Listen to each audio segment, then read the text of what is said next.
Alright, one more page of Lewis structures. Alright, on this page we're dealing with some more complex ones that will definitely be breaking the octet rule. If you look down here, we got noble gases, so there's definitely breaking the octet rule. Alright, very first one, SF4. Now you'll find I went with fluoride. That's simply because it is very commonly going to be found as 6 lone pairs and a single bond with a 0 formal charge. Matter of fact, I do it that way because you see how this pin's working. I'm not going to get those dots on there too good. Alright, but got 6 valence electrons from fluoride. I have, or from sulfur, and 7 from fluoride. So let's see, 28, 34 valence electrons. Alright, we just saw, I just wrote there, all those fluorines are going to have 8 electrons around them. That's going to leave us 2 more, and they must end up going on the sulfur. Now, keep in mind, the fluorides do have a bunch of lone pairs on them. The only thing that's actually new, the only one that only has 2 lone pairs is the sulfur there in the middle. But a sulfur with 4 bonds and a lone pair does have a formal charge of 0. Alright, shape here. Don't even have it anywhere drawn right, because we draw it like it is on paper. It is AX4E, which has the name seesaw.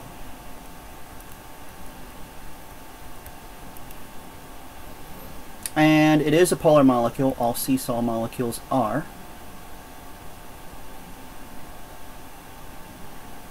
But there is no resonance.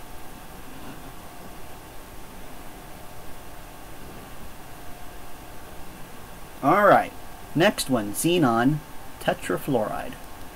Xenon has 8 valence electrons. The fluoride still have 7. So let's see, the 28, that's going to bring us up to 36. So I'm just going to make my structure look exactly like the sulfur one up there. And add 2 more electrons to the xenon, making it AX4E2. Now I do need to check that xenon's formal charge, and any xenon with 4 bonds and 8 pairs of and 8 lone electrons does have a formal charge of 0. So this is indeed square planar. It is not polar, and it does not have any resonance. Alright, chlorine trifluoride. Each of those have 7 valence electrons, so this altogether has 28. So I'm going to surround the chlorine with the fluorines, and each of those fluorines have their 6 lone pairs, being 24, 25, 26, 27, 28. Let's see, can chlorine do that? Well, a chlorine with 3 bonds and 4 lone electrons does have a formal charge of 0, so that is acceptable. So this is AX3E2, or T-shaped. It is actually polar, but it doesn't have any resonance. It's just that one fluorine can't be canceled out. Alright. I'm going to take the same type of idea, a different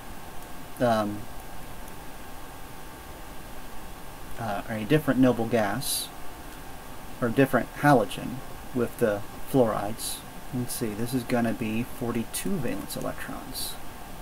Going to be very busy here. We are F, F, F, F, F. 5 Fs. That would bring us up to 32 valence, or no, I can't even do math right now. 42 valence electrons.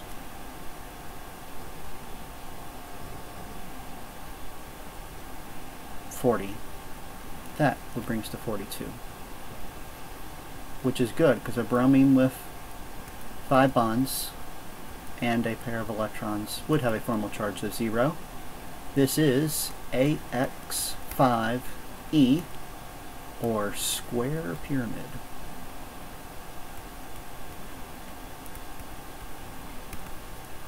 It is polar, but it doesn't have any resonance. Alright, change the bromine to a phosphorus that removes 2 electrons. Brings us down to 40. This will look just like that one up above, but it won't have the extra 2 electrons on the top of the phosphorus. And phosphorus with 5 bonds does happen, has a formal charge of 0, and AX5 is trigonal bipyramid.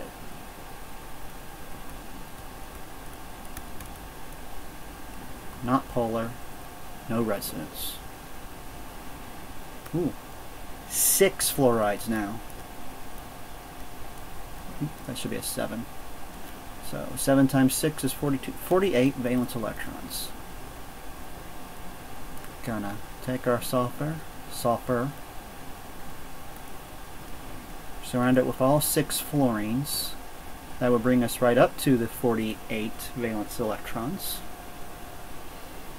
And sulfur with 6 bonds does have a formal charge of 0, so that must be AX6, which is octahedral. Not polar, no resonance. Alright, last one. Xenon with 8 valence electrons, fluorine, 2 of them with just 7. Let's see, like 22 valence electrons. So I'm just going to put the xenon right in the middle. That takes care of 16 valence electrons. 17, 18, 19, 20, 21, 22. And a xenon with 6 electrons and 2 bonds would have a formal charge of 0.